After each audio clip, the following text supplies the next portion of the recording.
Apalagi kalau polusi dari pembakaran pembangkit daripada LBP. Dia mencoba menerobos berbagai pendekatan dan lobby. Dari belakang, kalau tidak jalan bulldozer gitu. Nah ini. Nah, kita doakan beliau segera sehat. Lah sekarang kan bingung. LBP memegang berapa itu? Kurang lebih 20. 20 lebih jabatan. Karena apa? Jokowi petugas partai. Ya. Lah yang memberi tugas, ya bertanggung jawab. Ya, begitu banyak hutang kita, sengaja dikucurkan begitu besar. Ya urusannya kalau kita tidak bisa bayar dengan uang, mesti kita bayar dengan apa? Sudah tempat mereka untuk industri wisata. Oke, cantik. Tapi ternyata di sana investasi untuk kegiatan lain.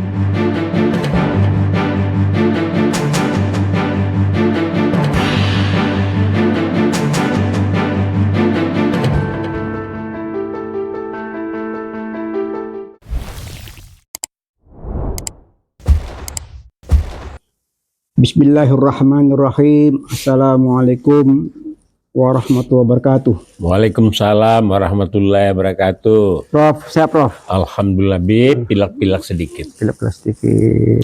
El Nino. Sebab dingin membawa pilek, panas berdebu menimbulkan pilek. Ya Allah. Apalagi kalau polusi dari pembakaran pembangkit daripada LBP. Oh gitu.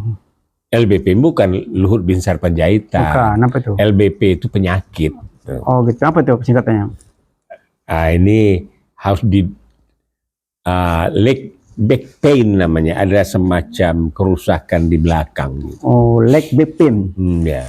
Okay. Jadi LBP singkatannya, tapi bukan Luhut Binsar Panjaitan. Leg. Ya. Ada semacam penyakit di kepala. Ya. Subhanallah. Apa nih kaitannya dengan bisik-bisik kita nih, Prof? LBP tadi. Bisik-bisik kita begini.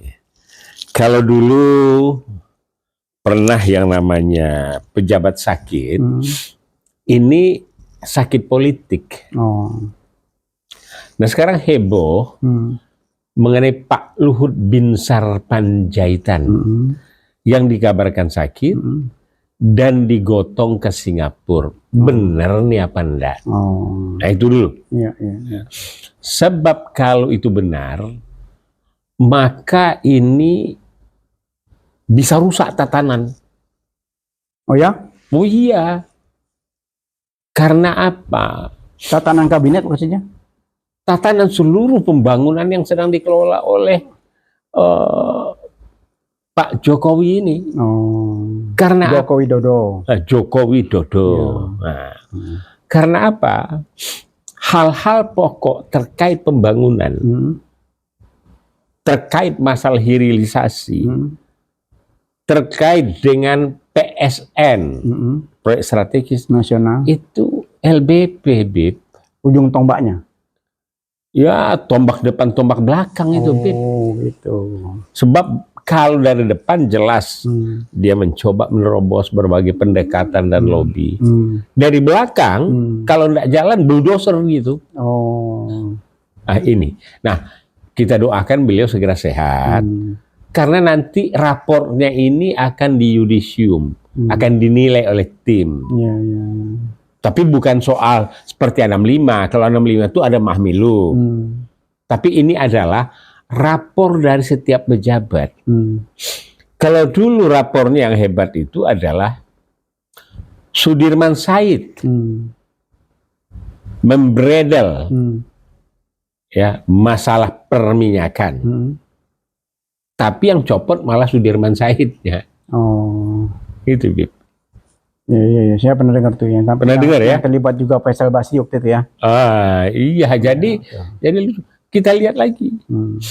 Riza Ramli ya seorang engineer alumni ITB, tapi seorang ekonom yang kuat dengan kecerdasannya, ya mewakili kecerdasan masyarakat Minang dalam politik dan kenegaraan serta ekonomi. Dia memberikan beberapa pendapat-pendapat dan men-stop beberapa kegiatan. Karena dia stop begitu, Rizal Ramli ini yang dicopot. Copot lagi. Lah ini siapa? Joko Widodo. Lah sekarang kan bingung. LBP memegang berapa itu? Kurang lebih 20 saya dengar. 20 lebih jabatan strategisnya. Kemudian mencari penggantinya aja susah. Kemarinnya Ciplet itu mengganti terpaksa itu tokoh, ya enggak, pejuang relawannya Jokowi yang sekarang ya di Menko Info. Ya. Lah bagaimana? Ya. Dengan yang 20 ini. Bagaimana lobby-lobby China? Karena apa? Tentu yang paham ini mungkin beberapa ini. Mungkin Tito paham, LBP paham, ya. Siapa lagi? Erick Thohir paham, ya. Yaitu obor. Obor ini adalah pendekatan ekonomi, penguasaan ekonomi oleh China. Prof, ngomong-ngomong obor, saya barusan beberapa jam lalu ya dengar berita dari Amerika bahwa Cina itu sudah mulai terdengar mau membuat semacam pangkalan militer di sekitar Laut Cina. Gimana menurut? Lah itu sebetulnya udah lama itu pertempuran, tapi kita balik ke obor dulu lah. Jadi obor ini one belt, ya one road. Ini merupakan kelanjutan daripada Silk Road. City Road, oke. Silk, sutra, jalur sutra ekonomi. Ini Afrika, Asia Setengah, Eropa, itu dia jahit melewati Rempang, Selat Malaka, terus naik ke atas. Dan di Selat Malaka ini itu pusat bisnis. Ya, betul. Ribuan kapal dari Jepang, dari Kanada, muter situ. Ya. Nah, ini sangat strategis. Itulah Indonesia sebagai negara keempat terbesar penduduk dan kaya raya, sudah saatnya harus bangkit. Why? Nah, kan ini why melulu. Ya, nah, kenapa? Nah, saya mau cerita sama Habib ini. Nanti balik ke LBP yang kita doakan cepat sembuh supaya mempertanggungjawabkan ya enggak rusaknya negara ini atas upaya dan kebijakannya. Tentu ada di belakangnya siapa? Ya Joko Widodo dengan rezimnya dan juga Bu Mega. Ya. Karena apa? Jokowi petugas partai. Ya. Lah yang memberi tugas ya bertanggung jawab. Otomatis ya. Otomatis. Jadi rusaknya negara, bangsa dan negara terjerumus ya kepada kondisi PDP ya. BBN yang 60% daripada itu untuk membayar hutang. Saya nggak bilang apa gila, nggak boleh ya. Tapi kita harus mendalami supaya netizen, supaya pemerhati yang mengikuti channel ini memahami. Dan saya mencoba dengan bahasa yang sederhana. Kalau dulu pakai bahasanya Harmoko, bahasanya pos kota, dia dibaca orang banyak, ya. Jadi Harmoko itu tiada hari-hari tambah omong kosong, itu tempo dulu. Nah, jadi balik lagi. Kondisi yang ada Abi tanyakan mengenai itu sudah lama itu. Jadi ini sudah dimulai. Dan untuk melakukan itu China tadi menggunakan yang namanya debt trap diplomasi. Ya, diplomasi debt trap, utang, jebakan. Nah, sekarang Indonesia masuk enggak? Tapi sudah beberapa pakar teriak. Bukan di mainstream, di YouTube ini, ya, tapi masuk di akal, ya. Nah, jadi, di sini terbalik lagi LBP dengan 20 jabatan lebih, siapa penggantinya? Ada yang telepon saya, bang, apa bang? Itu gengnya si Juanda aja katanya. Siapa Juanda? Saya pikir menggantiin. Ya saya pikir itu Perdana Menteri Juanda udah nggak ada, almarhum kan. Abu Janda maksudnya. Jadi pasanglah Abu Janda ya. Banyak abu-abu sih ya. Pasanglah Denny di sana, pasanglah semua. Masih nggak cukup, Bib. Oh gitu ya. terpaksa kita cari Pak Ogah. Oh gitu ya. Ngapain kok kita ngurusin itu, Prof? Loh, perlu, karena apa? Biarin aja, itu kan urusan rezim, biarin aja, kita nggak usah Tidak. ngurusin. Kalau dibiarkan rezimnya hancur Republik. Nggak apa-apa, biarin aja. Karena begini, kan ada odius namanya. Ya, rezim ini harus bertanggung jawab apa yang dilakukan. Ngapa kita yang pusing? Pusing dong, Bib. Bayar utangnya gimana? Nggak ini usah gimana? pusing. Misalnya kan berganti rezimnya. Tapi orang kan nggak tahu. Ada namanya odius system.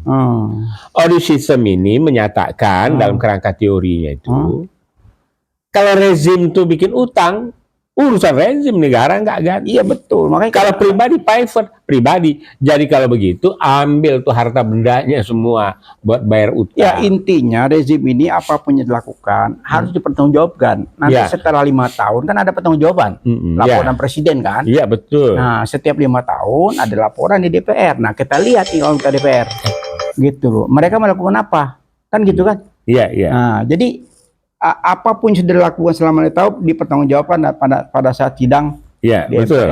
Kan itu Prof. Ya. Biar orang ada di DPR yang bekerja, kita nggak usah pusing-pusing, Prof. Kita cuma bisik-bisik aja tugas kita, pencerahan kepada publik, kepada netizen, kan itu, Prof. Iya. Kalau untuk yang utang segala macam apa ya mungkin sudah menjadi pengetahuan publik ya, begitu banyak utang kita sengaja dikucurkan begitu besar, ya urusannya kalau kita tidak bisa bayar dengan uang, mesti kita bayar dengan apa? Kan banyak sekali kan, seperti kemarin contoh proyek itu beberapa kali dibebankan ke APBN. Kan itu kan? Iya, jadi semua ter APBN. Nah di sini Sri Mulyani sebagai ahli keuangan, dia harus menyatakan menolak atau mundur, tapi enggak, enjoy dia dengan program ini. Nah ini Sri Mulyani ya. Nah, jadi kita enggak banyak cerita lah. Jadi obor program China, Amerika memperhatikan, NATO memperhatikan. Tapi sekarang beberapa negara Afrika itu sudah masuk di dalam debt trap-nya. Indonesia juga sudah. Udah banyak sekali. Ya sekarang apa? Kereta api cepat. Ya. Berapa per hari yang harus dibayar? Berapa miliar? Ya, jadi kalau ngomong soal utang, Bro, kita udah merinding, Bro. Udah nggak bisa lagi dibahas kayaknya. Udah. Jadi kalau begitu, ya kita minta, ya Mbok mundur sajalah. Karena ini masih berusaha bertahan ya. Sekarang kita kan pemilu nih, pilpres, pileg. Nah pilpres ini kan budaya mundur nggak ada kita, Prof. Tidak ada budaya mundur. Ada, Bib. Saya mau beritahu satu. Ada yang budaya jalan mundur ada. Enggak, bukan ada. Insinyur Adi Satria, Direktur Utama PLN, mengundurkan diri dari jabatan. Itu cuma kan tidak diekspos. Itu jabatan direktur, Prof. Ini kan presiden, menteri, beda, Prof. Oh beda. Iya. Ya, tapi enggak sebagai gambaran moral. Karena apa? Pimpinan EU dan pimpinan dia udah ketemu. Kita harus mempunyai kepemimpinan yang bermoral ke depan. Iya, itu sudah perangkat itu kan sudah jalan sekarang, Prof. Iya. Ya, sebentar lagi kan ada pendaftaran. Betul. Ya kan? Tanggal 19 Oktober nanti Pak koalisi ini kan sudah pasangan Amin kan? Iya, betul. Itu akan mendaftarkan ke KPU, ya kan? Nah, kita nanti melihat itu, Prof. Kalau saya lihat nanti ini yang bakal hadir mengantar pasangan ini tuh, wah ini jutaan orang, Prof. Jutaan ya. Kalau gitu gini, Bib. Dulu Mas Sumi mengantarkan untuk mendaftar di KPU, kita pakai andong.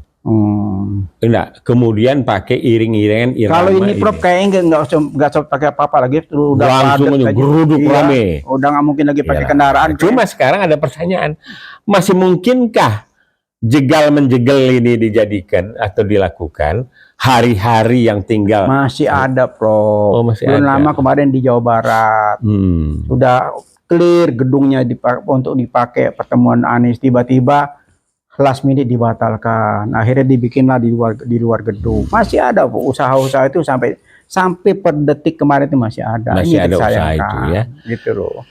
Jadi kalau tidak juga sadar, itu memperdalam tempat jatuh itu. Ya. Jadi kita lihat sekarang di beberapa peta perpolitikan. Kalau Anies, Gus Imin ini sudah melangkah terus jalan. Kita nggak bisa membaca hasil survei. Bukan nggak paling usah baca, banter, bukan nggak usah baca, kagak usah dibaca. Oh, nggak usah dibaca. Iya. Paling banter kita polling. Sekedar untuk melihat Ya, atau betapa tajamnya pergerakan. kita lihat langsung aja di medsos. Masa jangan pusing-pusing. Medsos kan juga bisa direkayasa, Nggak Bib. bisa, Prof. Itu nggak bisa. Itu banyak Kalau sekali. kita hadir, Bib, Habib hadir Makassar, lihat. Iya. Saya hadir di lihat. Iya. Lihat. Tapi semua yang dilihat mencerminkan memang rakyat sudah ingin perubahan. Betul. Jadi kita survei terus apa segala macam ini pendapat ini survei udah itu udah nggak laku. Nggak laku. Udah nggak laku. Ya. Nah, jadi Kalau bahasa Arab mayanfa.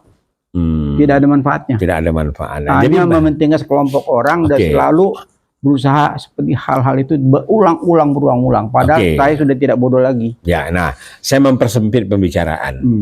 LBP sakit, cari pengganti bingung, proyek strategis di tangan dia, PSN termasuk Rempang, Rempang bagian daripada One Road One Belt. Karena itulah tahun 90 berapa saya dengan Dirut PLN itu ke Singapura, ada pameran kita lihat, pulau-pulau kita itu sudah tempat mereka untuk industri wisata. Oke, cantik. Tapi ternyata di sana investasi untuk kegiatan lain. Kita pernah bicara soal negosiasi listrik kok. Mungkin waktu itu seperti itu, Prof. Kan lain rezimnya kan berbeda. Nah, begitu ganti rezim lain lagi. Bukan, saya melihat dari sisi Cinanya. Cina ini udah berpikir lama, mencaplok. Buktinya gitu. saja, sekarang luasnya Singapura tuh sudah bertambah. Gitu. Karena apa? Orang kita jualan yang gampang tuh pasir, jual air pasir. Gitu. Nah, ada kapal keruknya di situ. Kembali lagi ke sakit ini, Prof. Ini kan jadi pertanyaan besar ya. Ya. Banyak sekali hal-hal yang harus diurusi oleh rezim ini. Menurut Prof, kira-kira mampu nggak Presiden kita ini mengatasi masalah ini? Ditambah lagi ada beberapa menteri yang kena kasus ya, gitu. Dalam arti belum jelas, sudah rame heboh di mana-mana gitu loh. Iya, jadi begini, yang jelas begini, kalau melihat tampilannya, Pinbo ini, pinter-pinter, bohong. Mungkin pinter, mungkin bohong. Tapi tentu ada satu think tank di belakangnya yang memainkan. Nah, dia menjadi operatornya. Barangkali ini tanda kutip. Gitu ya. Tapi betapapun sebagai seorang sarjana UGM yang belum mempertanggungjawabkan ijazahnya, ini juga mempertanyakan. Tapi ini dimainkan. Dan mereka all out, to be or not to be, pengganti yang diharapkan Jokowi ini harus muncul. Anies harus stop. Gitu loh, Bib. Tetapi rakyat itu kan kehendaknya rezim. Status quo kan. Status quo. Iya, rakyat juga punya kehendak kan. Iya, rakyat punya kehendak. Sekarang tergantung tingkat jihad konstitusinya. Seberapa besar rakyat ini bisa menunjukkan. Tapi kalau tidak, tunggu saja giliran seperti negara-negara di Afrika itu. Negara-negara Muslim itu menangis mereka. Masjid gereja dirobohkan. Bagaimana Prof, dengan saya punya satu keyakinan ya. Keyakinan dari batin yang paling dalam. Insya Allah itu tidak terjadi, Prof. Insya Allah tidak terjadi. Tidak terjadi. Karena apa? Kita punya kelebihan yang orang tidak tahu. Ya. Masih banyak orang alim. Ya. Masih banyak orang yang ahli ibadah. Masih banyak sekali pesantren-pesantren. Masih banyak sekali majelis-majelis taklim. Masih banyak sekali ulama-ulama yang karismatik. Walaupun banyak ulama suk juga ya. Ada juga segelintir kalau segelintir. Banyak, gitu loh. Jadi ini saya punya satu keyakinan azab Allah tidak akan turun. Belum akan turun. Tidak akan turun. Insya Allah. Mudah-mudahan, sehingga kita bisa rahmatan alamin. Nah, sekarang contoh sederhananya. Contoh sederhana sekali, Prof. Siapa yang bisa membayangkan Anies Rashid Baswedan bisa berpasangan dengan Gus Imin? Kira-kira Prof nyampe nggak? Tapi terbayang nggak kira-kira? Begini, Bib. Dulu kita pernah membahas bahwa koalisi perubahan ini akan datang gerbong besar. Dua gerbong besar. Cuma saat itu penilaian saya lebih berat kepada Erlangga. Tetapi dalam pendekatan politik yang masih berjalan sampai sekarang, bahwa peran Nahdien ini harus ikut di dalam satu sistem pertarungan. Nah tinggal siapa gitu toh. Nah terjadi dilalahnya antara Prabowo dan Caimin tidak ketemu-ketemu ini. Ya. Nah Surya Paloh mungkin dapat petunjuk dari langit, dia samber ini. Dia samber, dipertemukan, jalan. Dan bagi saya sebagai orang Masyumi, ini adalah merupakan sejarah berulang kembali. Yaitu apa? Masyumi yang satu dulu, pecah menjadi Masyumi dan NU, kemudian sekarang bertemu kembali. Itu dia Prof. Jadi kemarin ada satu pembahasan ya. Ulama-ulama NU selama ini mereka menyesal. Mereka menyesal mendukung dua periode rezim ini. Mereka baru menyesal akhir-akhir ini karena sekian banyak mereka menyumbangkan suara, tetapi apa terjadi? Mereka terpinggirkan. Nah sekarang mereka bangkit, Rob. Ya mudah-mudahan lebih dengan bangkitnya Nahdien, bangkitnya Muhammadiyah, kembali ke jalan ke khitah perjuangan mereka masing-masing, insya Allah kita bisa memenangkan perjuangan ini untuk menegakkan keadilan, pemerataan dan kesejahteraan berdasarkan Pancasila sebagai falsafah dasar dan ideologi negara, di mana ketuhanan yang Maha Esa itu memberikan warna kepada sila-sila yang lain. Jadi insya Allah ke depan kita akan memiliki pemerintahan baru dan akan menyelesaikan segala persoalan yang ada, termasuk luncuran masalah sejak dari zaman Soekarno, Soeharto sampai sekarang. Kita harus selesaikan pada periode ini. Misalnya saja apa? Ini luncuran masalah besar yang menimbulkan gejolak, adanya Kepres dan Impres ditempatkan oleh Jokowi yang menyangkut bahwa TNI itulah yang bersalah di dalam penumpasan G30Z dianggap sebagai HAM berat. Nah ini tidak boleh terjadi. Sebab itu udah sekarang sudah ada yang nuntut, Prof. Jadi keluarganya Pak Yani dan yang lain. Mereka sudah menuntut. Ya karena masih ada 2 atau 1 orang yang mengalami sejarah itu, jadi bisa bercerita lah. Jadi intinya itu masih proses ya. Insya Allah mungkin itu mudah-mudahan sebanyak kekeliruan ya. Kekeliruan di rezim ini setelah biasa kan gitu kan. Sudah diprotes keras, baru berubah gitu loh. Nah sama halnya ini nih sekarang. Nah begitu kuatnya kepemimpinan pengaruh yang luar biasa oleh LBP, tiba-tiba ada semacam teguran dari Allah, peringatan bahwa hidup itu tidak selama-lamanya. Jadi gitu gitulah Bib. Untuk episode ini LBP dan keterkaitannya dengan pembangunan, keterkaitannya dengan pejabat publik, keterkaitannya dengan rezim yang begitu besar, dan tingkat kebingungan Pak Joko Widodo di dalam mencarikan penggantinya. Bila saya tidak berpikir pengganti, Prof. Saya berpikir namanya presiden kan, ada presiden kan, ada wakil presiden kan. Begitu masalah sudah di level presiden itu kan mau nggak mau dia harus tangani kan. Mau tidak mau kan? Mau tidak mau. Iya, katakan ada perjanjian dengan siapapun, termasuk yang Prof bilang tadi ya, yang bertanggung penuh kan bukan menteri kan, presiden. Kan? Iya, di gimana pun juga dia harus hadapi. Iya. Entah bisa atau nggak bisa kita nanti sejarah akan membuktikan. Iya. Iya kan? Dengan sakitnya LBP, sejarah akan membuktikan apa yang akan terjadi ke depan kan gitu, Bro. Oke, kira-kira gitu ya? Ya. Oke, kita jadi bisik-bisik kenegaraan tentang situasi terkini ini semakin hari semakin seru, Prof ya. Ya. Gitu.